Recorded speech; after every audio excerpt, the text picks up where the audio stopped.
Сообщается, что Малик ибн Аль-Хувайрис, да будет доволен им Аллах, сказал: «В свое время я пришел к пророку, да благословит его Аллах и приветствует, с несколькими другими людьми из нашего племени, и мы прожили у него 20 дней.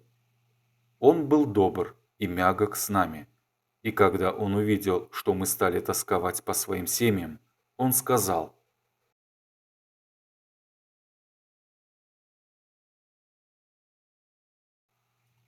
Глава. Азан перед рассветом. Хадис под номером 621.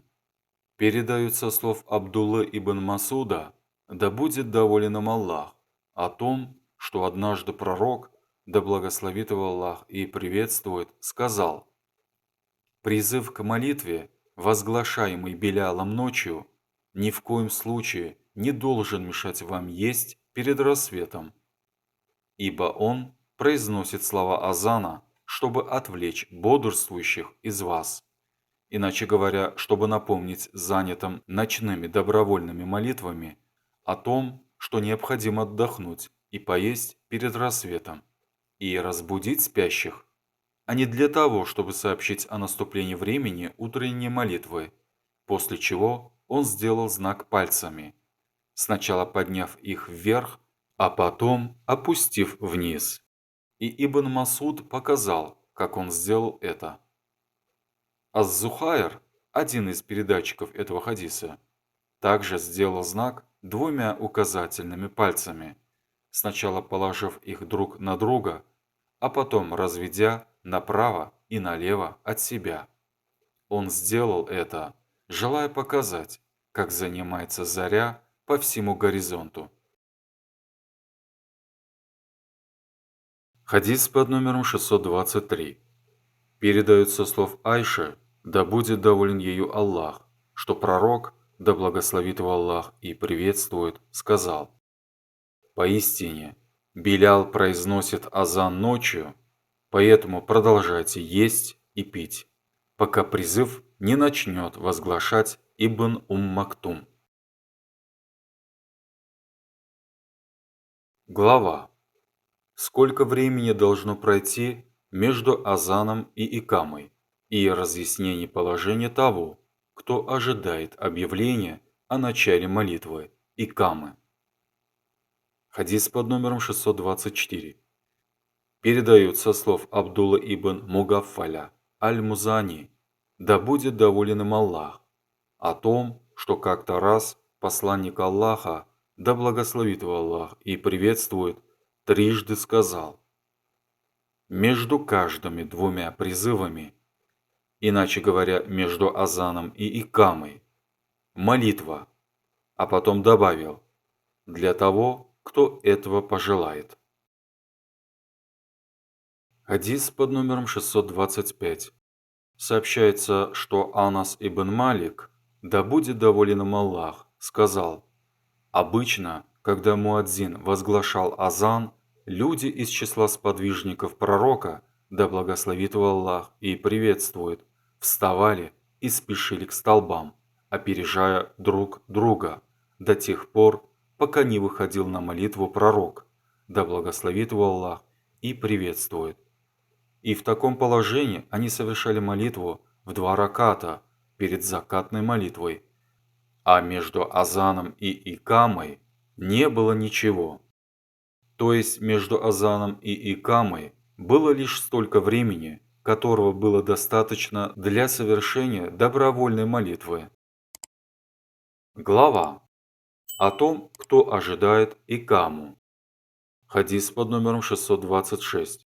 Сообщается, что Аз-Зухри сказал: Урва ибн Az-Зубайр сообщил мне о том, что Айша, да будет доволен ею Аллах, сказала: обычно после того, как муадзин умолкал после возвещения азана к утренней молитве, посланник Аллаха, да благословит его Аллах и приветствует, вставал и совершал дополнительную молитву в 2 легких раката перед обязательной утренней молитвой, после того, как появлялась заря. Затем он лежал на правом боку до тех пор, пока к нему не приходил муадзин, звавший его на молитву. Глава о совершении молитвы между двумя призывами. Иными словами, между азаном и икамой, тем, кто пожелает сделать это. Хадис под номером 627. Сообщается, что Абдуллах ибн Мугаффаль, да будет доволен им Аллах, сказал: как-то раз пророк, да благословит его Аллах и приветствует, сказал: между каждыми двумя призывами молитва. Между каждыми двумя призывами молитва. Добавив на третий раз: для тех, кто пожелает. Глава о том, кто сказал: пусть один муадзин возглашает азан в пути. Хадис под номером 628. Сообщается, что Малик ибн Аль-Хувайрис, да будет доволен им Аллах, сказал: в свое время я пришел к пророку, да благословит его Аллах и приветствует, с несколькими другими людьми из нашего племени, и мы прожили у него 20 дней. Он был добр и мягок с нами, и когда он увидел, что мы стали тосковать по своим семьям, он сказал: возвращайтесь и живите с ними, учите их религии и молитесь, а когда в пути настанет время молитвы, пусть один из вас призовет вас к молитве, и пусть старший из вас руководит вашей молитвой. Глава азан и икама для путника. Если люди путешествуют группой, а также возглашение азана на Арафате и при сборе людей в долине Аль-Муздалифа.